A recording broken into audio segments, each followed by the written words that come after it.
It began as a vision, a spark of ambition. The Kingdom of Saudi Arabia has announced its establishment to transform the horizon. Where others saw barren land, we saw limitless opportunity. What others called impossible, we declared as a mission.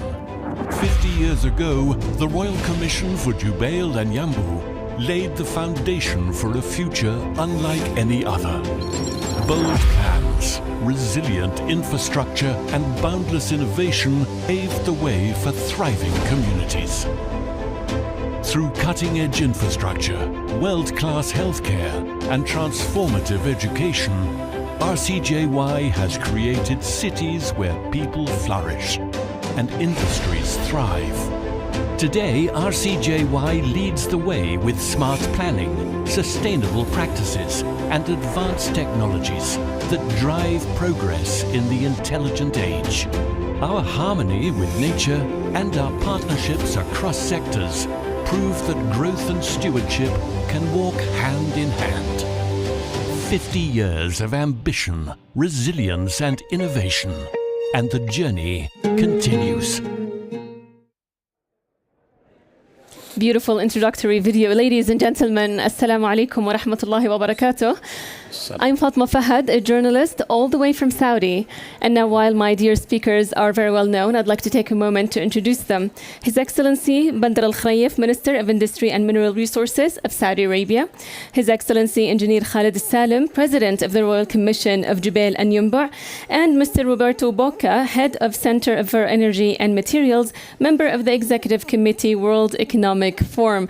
Welcome, gentlemen, and we are very excited to have this conversation here today, where we will be discussing and exploring what we mean by a timeless model, especially through the Royal Commission of Jubail and Yanbu's experience over the past 50 years. Yes, the Royal Commission has been around for 50 years now, and they have reached an industrial model that is flexible, durable, and sustainable, and much, much more. So let's begin this journey of a timeless model. And I would like to begin by speaking to you, Your Excellency, now being the Minister of Industry in Riyadh. How can the experience of the Royal Commission for Jubail and Yanbu be leveraged in partnership with relevant sectors such as ministries, such as authorities, such as public institutions as well? Thank you very much, and I'm really proud to be here. And also, I'm proud to be chairing the Royal Commission of Jubail and Yanbu. I'm very privileged to be chairing two entities that celebrated 50 years while I'm Minister of Industry. One is Royal Commission of Jubail and Yanbu, and the other is the Saudi Industrial Development Fund. Yes. And both have something in common that made them so successful and so impactful on the industrial sector. One is they were built from the beginning with very strong strategy and vision, and also with partners. So in the case of Royal Commission Jubail Yanbu, we partnered with Parson and with Bechtel. Mm-hmm. And in the case of SIDF, we partnered with Chase Bank to create the model that we have in both entities. The second thing is they have been very consistent and disciplined in what they are doing, which made them successful, made them be able to retain knowledge, expertise, and grow to serve the sector they are trying to serve. And today, they continue to be a major enabler for our industrial growth. Mm-hmm. And I think when we look at the slogan that we chose in participating in Davos this year, which is a timeless model. It's really a timeless model whereby we are able to adapt to changes. We are able to embrace different technologies, different trends, be it mega trends or otherwise, be able to also work with our partners in looking at the future of whatever we do. So I'm sure many of you know what the Royal Commission of Jabin and Yamba is all about, but for me, it's a very beautiful story where we have been able to convert a desert to the largest industrial city that exports petrochemical globally. And we've done it not only by the infrastructure, which is state of the art, but also we've done it by actually creating a city where municipality, education, healthcare, lifestyle is also being done with a very high standard, where today we are looked at from education. For example, we have our students are the best in the kingdom, our healthcare at the best level.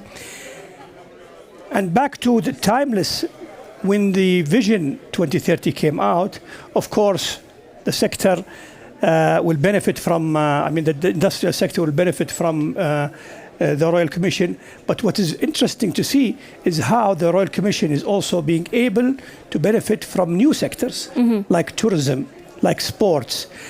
And today, many of the things we discussed at the board is how can we introduce and how can we turn the Royal Commission of Jabin and its cities to be able to benefit from new sectors and vice versa.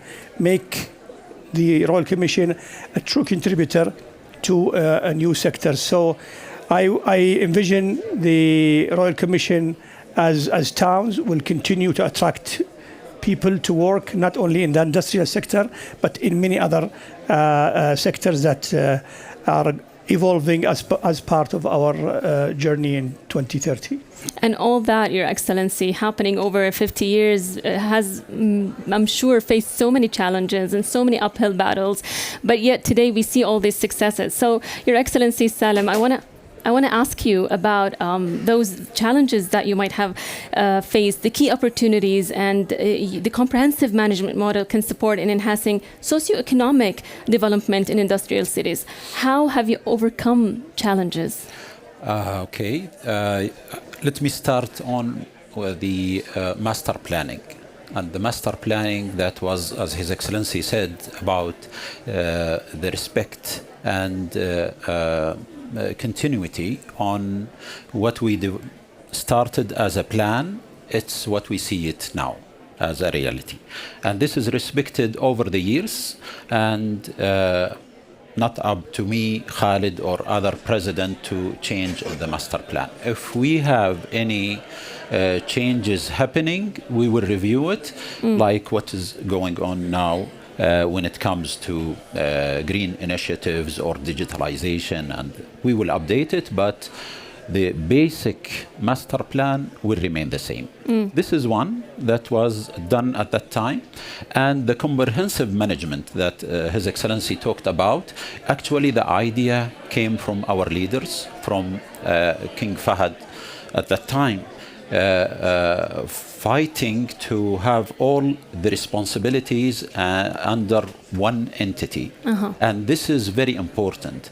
The challenge that was faced at that time, he was standing against different ministry to make this authority given to Royal Commission. And this is very important. Maybe we'll talk about later even.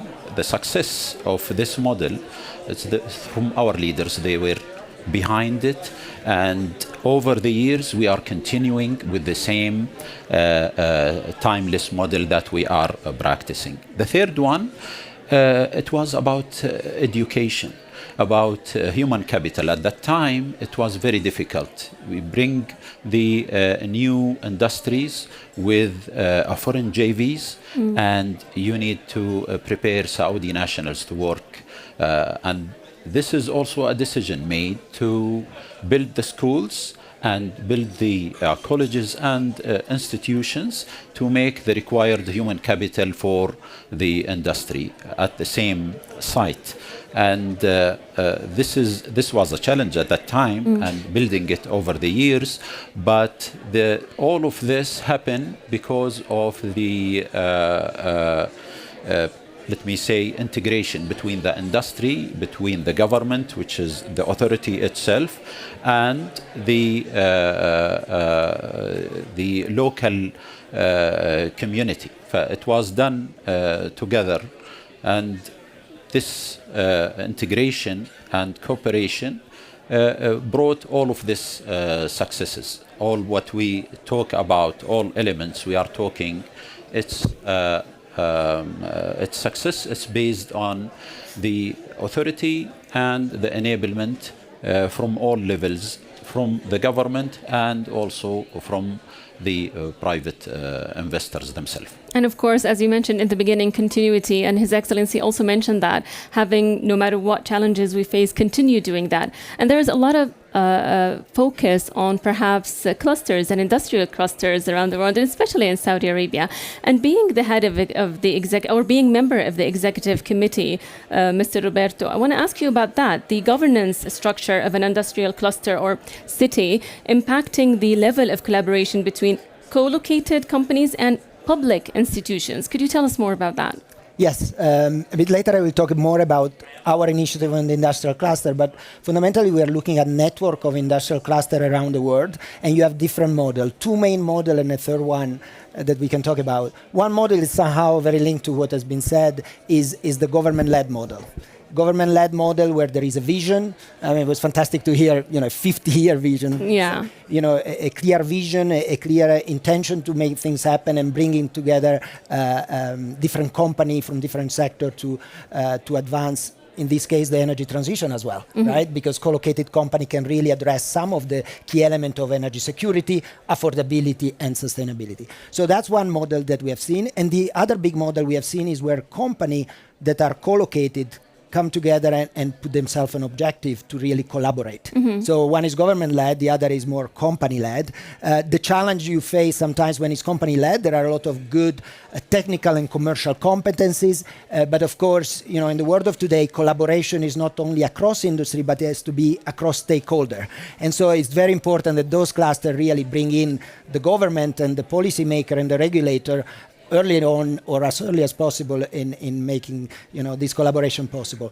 The third model we have seen that is an hybrid model to some extent is what we call community-led or ambition-led. So where some cluster come together just to innovate and trying to do something special, not at the size that we are talking about here, but still they are coming together to test, for example, circularity in plastic or others. So we are seeing these different models being deployed. Each of them has different challenges. And maybe later I can elaborate a bit more on what are the key success factors to see them, bearing fruit. Beautiful. Now, Your Excellency, you mentioned how education and you mentioned lifestyle and you mentioned health and how it is important when we talk about the sector. It's not just about industry. And I wanted to ask you, Your Excellency, if you don't mind, about the helix or the triple helix model that aims also to empower the interaction between education, industry, government, and achieve innovation in industry, as Mr. Roberto mentioned. So contributing to the economic development, what is the role of industry as a pillar in this model for achieving economic development?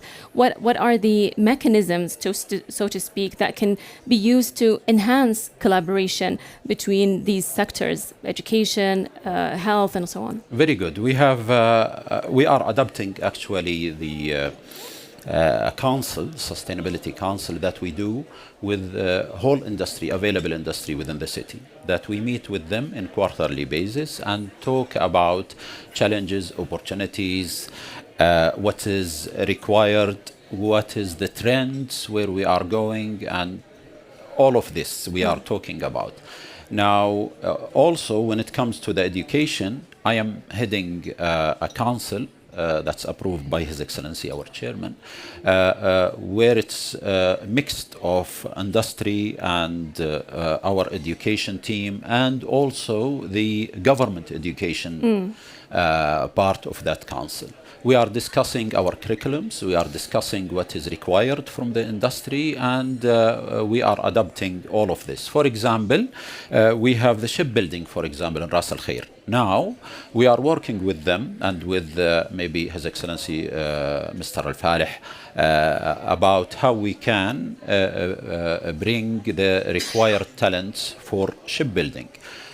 We are discussing now, we went to Ulsan University and other universities within South Korea in order to adapt the curriculum in our colleges.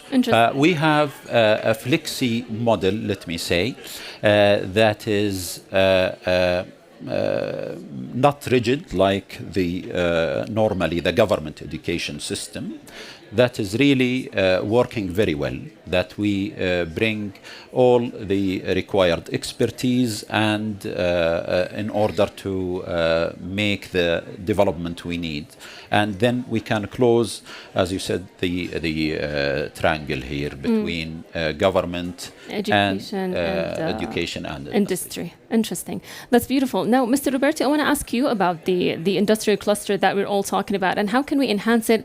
And I'm speaking here globally. Mm-hmm. Well, globally is interesting because, of course, you have gone through all these phases, but surprisingly, not everywhere co-located industries, like in a cluster, are collaborating. And that was something that we have discovered in our work a couple of years back. And I think that's one of the challenges that many didn't have a vision like you guys had a long time ago. And so the first things that really each economic zone has to do is get together, and what we call initiation is having a vision, having a way to understand that together we can do better, we can do more, we can create more jobs, we can create more GDP, and we can also have a better energy system to serve the cluster, but also the world. So that's one thing that we have seen. And it's incredible how much time needs to be spent in that, right, in the design phase. Then there is the second phase that is really formalizing it. So one thing is saying, yeah, let's have a vision, but then we have to have a governance for it and so on. All of this is all news for you, but that's not happening everywhere, right? And then, of course, the third phase is delivering. And also that is very challenging when you have multiple industry collaborating, multiple stakeholders, etc. And so it's not an easy journey. So we shouldn't underestimate the challenge I'm sure you guys face in over 50 years to get where you got to. But not everywhere is happening that. But we are seeing that intention in many, many locations.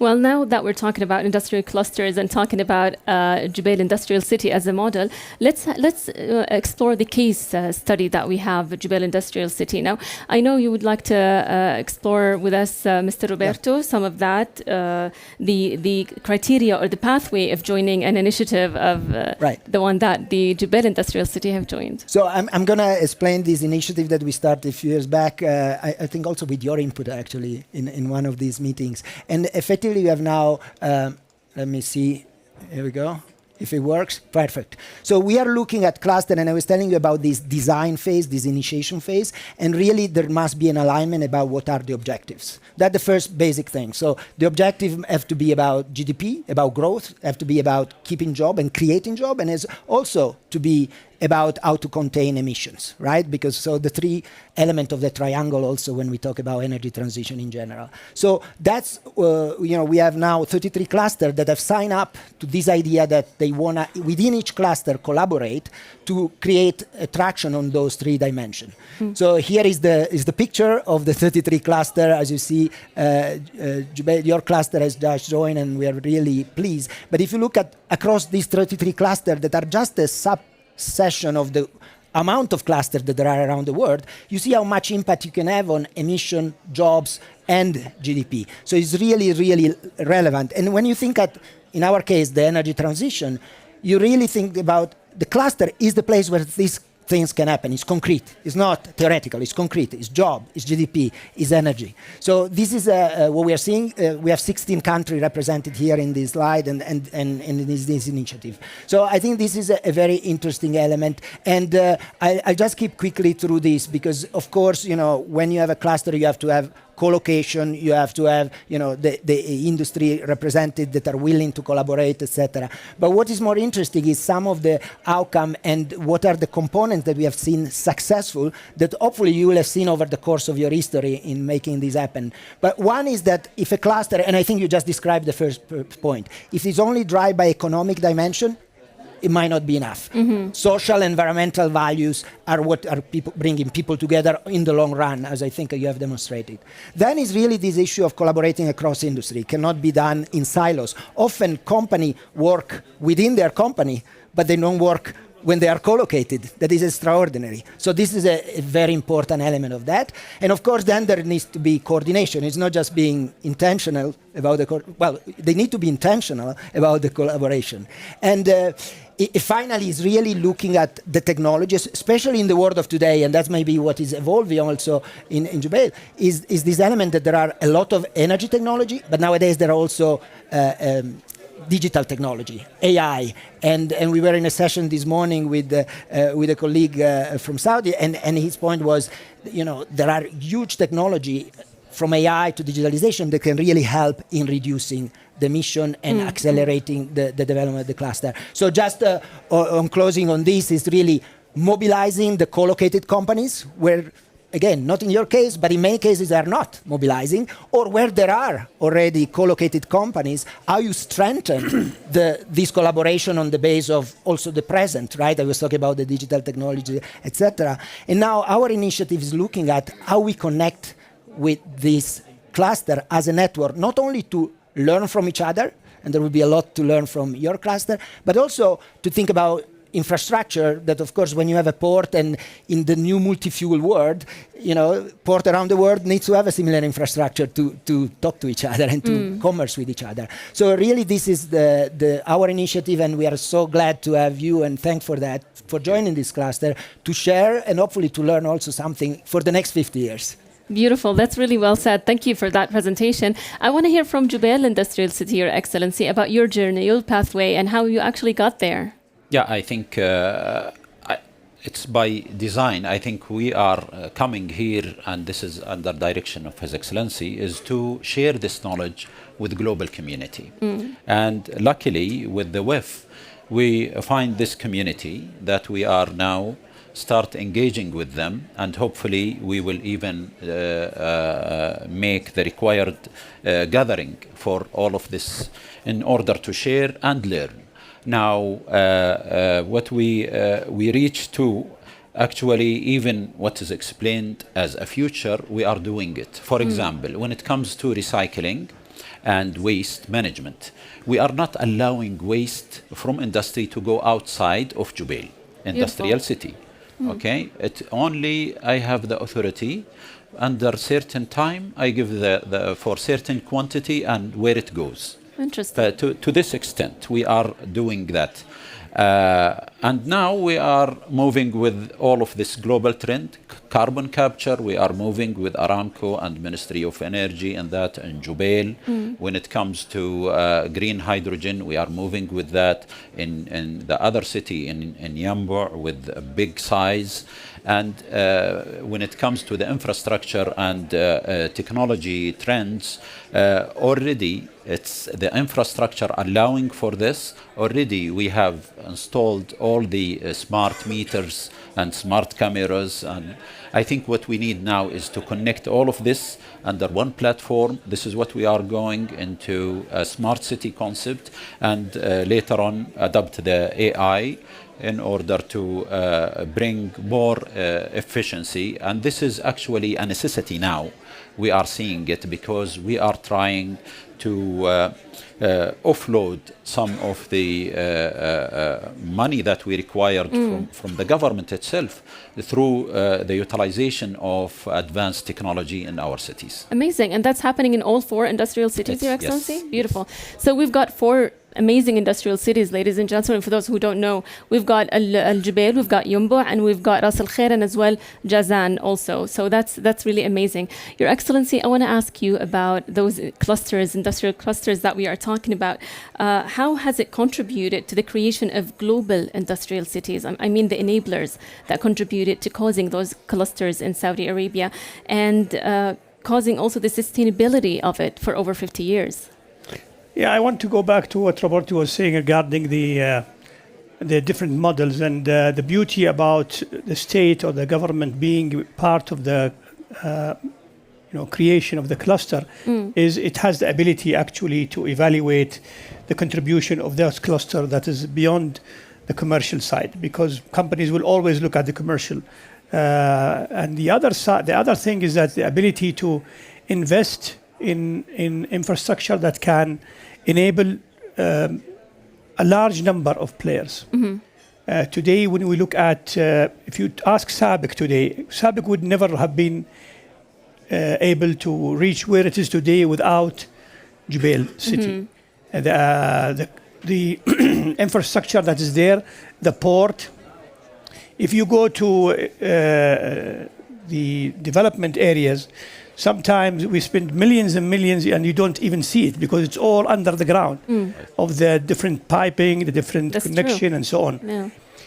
The other thing I think which is becoming very interesting nowadays with technology is having a cluster allows technology to come and pilot solutions, which is very important in today's innovation and entrepreneur activities. They, of course, entrepreneurs, they want money, but also they want places where they can test their technology, where they can be close to real use cases. They can, through this testing, get endorsement from reliable companies, and then, of course, grow. And having a cluster like Jubail or the other cities means that it is very attractive for these young talent, innovators, research, development, and so on. And that is, to us today, is how we are leveraging also the education part with the business, with the corporates. And this you don't find, if it's fragmented, it will be very hard to see this happening with scale. True.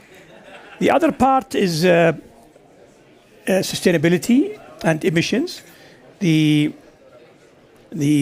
cluster itself allows investment to happen with much bigger scale and much faster, because if we leave it to corporates, their timeline of investment is subject to their ability to avail and to have the funding, and it will be always subject to their performance from a financial point of view. But if it's a cluster, then we have a commitment that where government or the regulator will be pushing. So, and the third thing I want to talk about is what's next. Is this cluster going to continue to rely on government? And one of the things we have done as part of our engagement with the Vision 2030 is we have built now a long-term sustainability model. So we are corporatizing many of the activities, from education to healthcare to commercial activities. And inshallah, by 2030, Jubail, Yanbu, or Royal Commission will be fully financially independent, Yes. which is great, because that is a very important message to say that through a proper setup of different activities, it's not a burden on the government. In fact, today it is bringing money back to the government. We track investments by the government and how much it brings from private sector. So in the 50 years history of Jubail Yanbu, every rial the government is putting brings 8 rials private sector. Wow. And this is including all of the activities and not only the infrastructure on industry. Yeah. So in Mudun, for example, where it's only infrastructure for industry, the every rial brings 12 rial. Wow. So also, I maybe we didn't talk much about Jizan, but if we look at Jizan, it is also a industrial cluster helping Saudi, but I think it's helping much more. It's helping the region. So what we are trying to solve for as part of Jizan, we have a food cluster, for example. Jizan is very well positioned to be close to Africa. So we see Saudi Arabia through Jazan, through the food cluster in Jazan, be a participant in food security for the region and globally, where raw materials can come from Africa, be processed to be used for Saudi market, but also to be exported. And this is not only for our own demand, but also global demand. So we have clustering within clustering. So we like to think about Jubail and Yanbu and the other cities as cities, where we have within them clusters. So we have today also two economic zones, one in Jizan and one in Ras Al Khair. Ras Al Khair is a great also example of how when we developed more specialized industrial city. So Ras Al Khair is focusing on mining. So all of the activities of mining that is happening today in Saudi, all of our fertilizer business goes through Ras Al Khair. And Saudi Arabia is a huge player in fertilizer business. We are the fourth largest exporter of fertilizers. With Ma'aden's expansions, now we will be hopefully number one or number two. Hopefully. We are also in Ras Al Khair. We have the shipbuilding complex, King Salman Maritime Complex. It's a shipbuilding. It's also a yard. We have the engine manufacturing, and we have the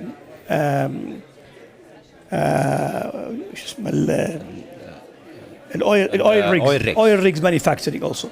So this is a complete cluster that is built around helping mining, but helping also shipbuilding, connected with Jubail, where we see also steel manufacturing, and how Saudi Arabia can be a major player in green, not only steel, but green metals. So we would like to also, by being in this platform, learn from others. I'm sure there are other stories that are interesting to learn from, especially when it comes to bringing more innovation, bringing more technology, being more robust in terms of adapting new ideas. I would like to see also our cities in the Royal Commission have more activities than industry, although I am the industry minister, but I think it's always great to bring new sectors around so that we can benefit and make the cities more livable also. Absolutely. Maybe just to yes, please. To His Excellency, I think he explained very well about our cities, and just we are discussing with WEF also for the other cities, and you explained it very well. Jazan, we are looking to be in the port and logistic cluster, and Ras Al Khair to be in the mining and metals cluster with WEF. Inshallah, this will happen.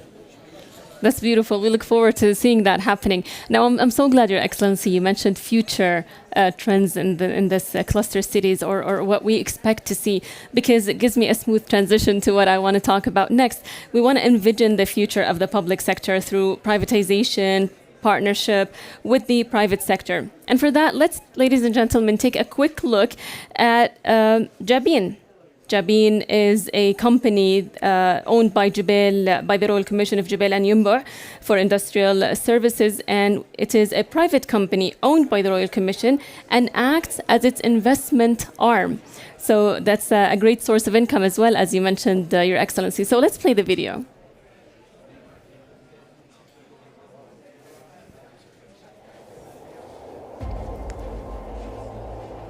It all begins with a vision to unlock limitless potential and create a thriving future for generations to come.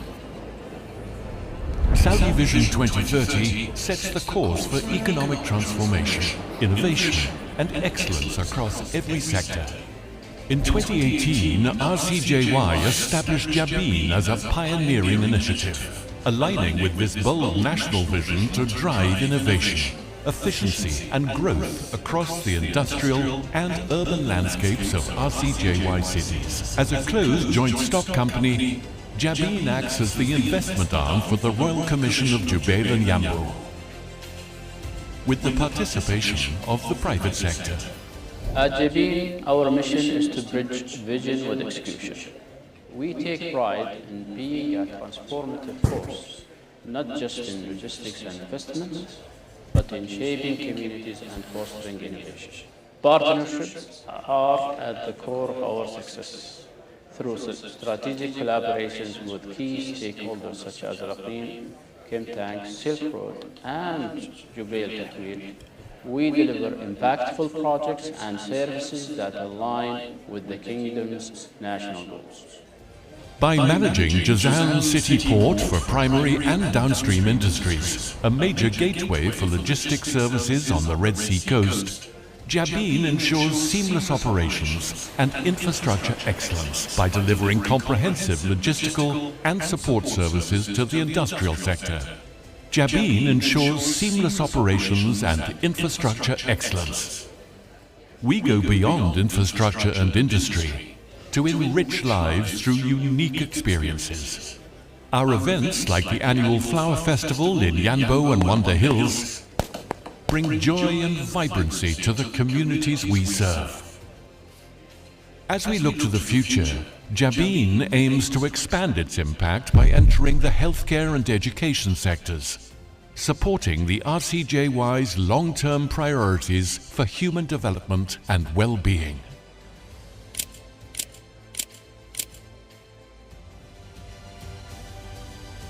Jabin, continuous development for a better future. Lovely. That gives us an idea of what Jabin is, the investment arm of the Royal Commission. And that brings me to Your Excellency. I want to ask you about how the public sector can adapt to the requirements of the economic and industrial development to ensure sustainability throughout. Well, although I am now more than 5 years a minister, but I don't feel like I'm working in the public sector. Today in Saudi Arabia, honestly speaking, we operate like private sector. True. We see that. And this makes my life much easy. And I think it's in today's world, we need to be very proactive. I think governments have a role that is increasingly important than before. I used to think when I was in the private sector that governments should stay out of business. But today, I think without government, it would be very hard to see, regulations being introduced to enable new ideas. Today in technology, for example, I was just attending a session about EVs, and it is very, very clear that without proper regulations, the EV market cannot grow in the way it is, especially autonomous vehicles, where this technology is very stable today, but it will be very hard to see it on the road if there is no willingness from government. So back to the question, I think the unique setup of the Royal Commission of Jubail is it really operates as one small government within a bigger government, and this allows it to be very agile, but most importantly allows it to be very close to its clients or tenants or partners, and be able to give them clarity in what can be done, what can't be done. So, and that creates a great deal of trust between the investor and the city, which is key to investments such as the kind of investment that we are looking for, which are very long term and really high capital intensive. We can't imagine someone putting billions of riyals or dollars and having to face change of regulation. So from that angle, I think we have been able to prove to everyone who invested in us in the cities that we have been very disciplined. We have been very clear and very transparent. Of course, businesses do face challenges, but that's everywhere. So in addition, I think governments today, and definitely the Saudi government is very keen on not only listening, but execution. So when I am asked about our Vision 2030 and what's unique, because diversifying the economy has been a target of Saudi Arabia since the 70s. But what is unique today is execution. And I think it's Peter Drucker who said, if strategy is art, if strategy is science, execution is art. And I think Saudi Arabia, we mastered the art of this execution. And this is, you can see this across the board in any sector.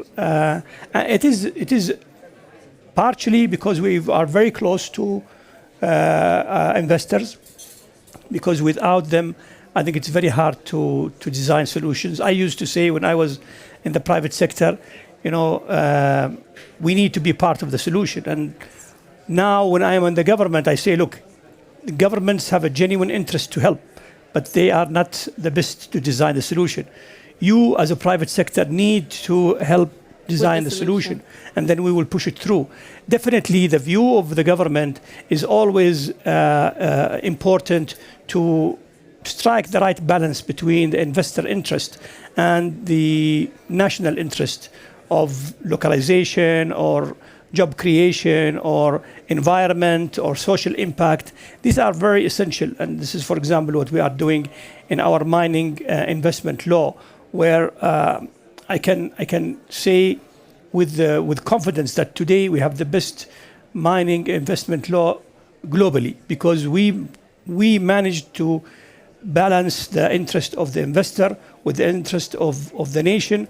We balance to make sure that the investor gets what they want, which is clarity, very competitive tax regime, and also the processing of their licensing and concessions fast and quick and smooth. Yes. But on the other hand, we as a nation, as a government, we also require the ability to get more of the minerals in downstream. We want to create jobs. We want to protect our environment.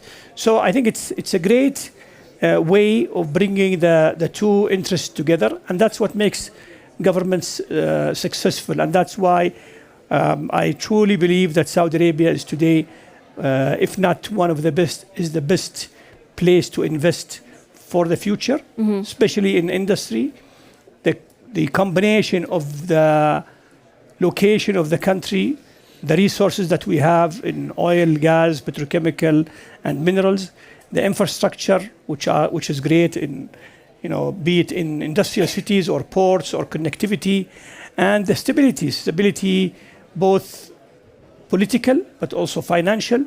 Our most important asset also is our people, our young, energetic people. So Saudi Arabia is the place to invest for the future, to reach out to different countries, to export. And we as government are doing our part of the deal. We are putting the investment, we are putting the regulation, and we just wait for the investment. And it's coming. I'm sure it's coming. Your Excellency, I have 5 minutes on the clock, and I want to talk about privatization and its impact on sustainability in the sector, please. I think His Excellency with everything that I want to say, actually, especially when it comes where we are going. Privatization is one of them, but I want also, before that, to say now we are starting our outreach globally, that we want to learn and we want to also share our knowledge with the global community. That's one. Second, we are adopting the latest technologies in our cities. Our infrastructure allow this very quickly, and we are also moving with this through our company Raqim. And the third, we are going into, when it comes to education, bringing more institutions, global institutions. We host them in our colleges and universities. We are building a big university in Jubail. We are looking to host the institutions and part of the universities when it comes to applied education that is really needed for the investors. And the fourth, the integration. I think we bringing the industries together. They are, yes, working inside our cities, but we are bringing the integration between these industries to utilize all of the byproducts and waste again in the industry. Now, when it comes to Jabin, which is our vehicle for privatization, they are already started, as you have seen in the movie, partnerships, and we are also continuing bigger partnership with private investors, local and global. We are inviting everybody to join with Jabin and invest in our cities. This will help us again for the efficiency that we are looking for in our cities. It will also fast execution, as His Excellency said. We can go into faster execution rather waiting for financial support from the government. And also it's an opportunity, we are opening opportunity for private investors to join and join in the development and providing the services to the industries within our cities. And I already know there are some investors in line waiting absolutely to meet you, Your Excellencies. Now, before we conclude, I believe we have questions from the audience. So please go ahead and scan the QR code where you can put your questions. We've got already one question here. It says, thank you, Your Excellencies. And what are the future of industrial automation and smart city applications at RCJY? Maybe Your Excellency would like to answer it, Your Excellency Khayef or Your Excellency Salam. Can you repeat the question? Yes. It says, what are the future of industrial automation and smart city applications at RCJY? Well, we have great plans on the national level. So we launched a program called Future Factories Program. This program is intended to convert 4,000 factories in the country to adopt advanced manufacturing, AI, 3D printing, and so on. And this is done through collaboration with different partners. So we create like a platform where solution providers can offer their solution, and we fund, as government, we help fund the program through different initiatives. They can be loans or grants. So, and this is really to scale up adaptation of automation in general. And but we are very eager to also attract new technologies. And as I mentioned before, through the different initiatives that we have, also our companies that we have created, we are trying to be more supporting new installations to be putting the latest technology.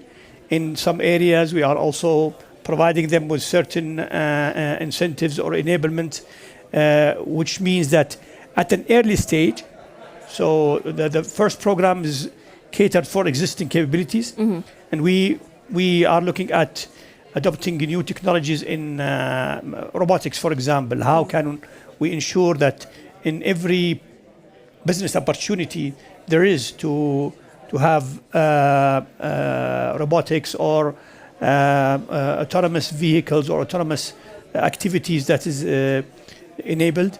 And I think one important thing that on a large scale also to enable adaptation of technology is our investment as a government, as an authority, in digitalization, in connectivity. So and that will create really the foundation for people to come and more or less plug and play. Because some of the solutions that we are discussing with different vendors and suppliers can be created as a service rather than being bought by different entities. That's very nice. Well, I don't know if Your Excellency would like to add anything regarding that question. Saying again, we have our company to anybody interested in that area of advanced manufacturing or smart city, we will be willing to work with them and adopt it in our cities. We already discussing today with different companies here from Europe. Last month I was in Asia also. They have other technologies. We are open for any smart solution, and it should be really impactful. It's not about only adopting the smart solution, it's about the impact that we can see out of it. And you know, it's a big size city. We are talking about 600 kilometers square. I don't think it happened to have a smart city of this size. And we are targeting, under His Excellency direction, is to adopt this concept, to be the first globally to adopt it, maybe working with you. Fantastic. We look forward to it. And there you have it, ladies and gentlemen, an open invitation to invest and have great opportunities in our 4 industrial cities in Saudi Arabia. I mean, I'm Saudi. I'm based in Riyadh, and I'm already jealous of everything happening in those 4 industrial cities. So we look forward to hearing more and more about the achievements.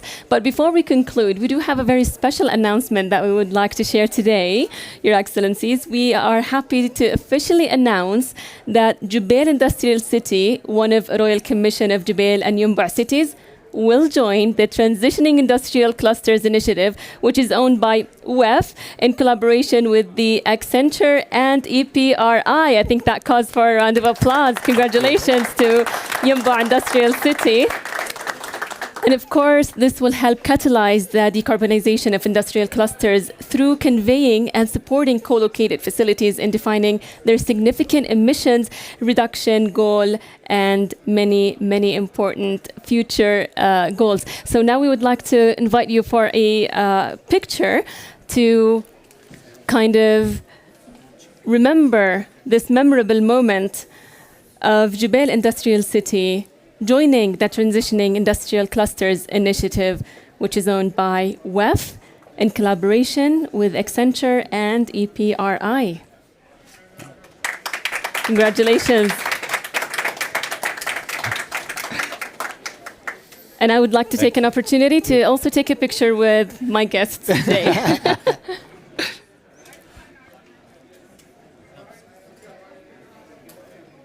Beautiful. Thank you, Your Excellencies. Mr. Roberto, very nice. Thank you so much. Thank you very much. يعطيك العافية. الله يعطيك العافية.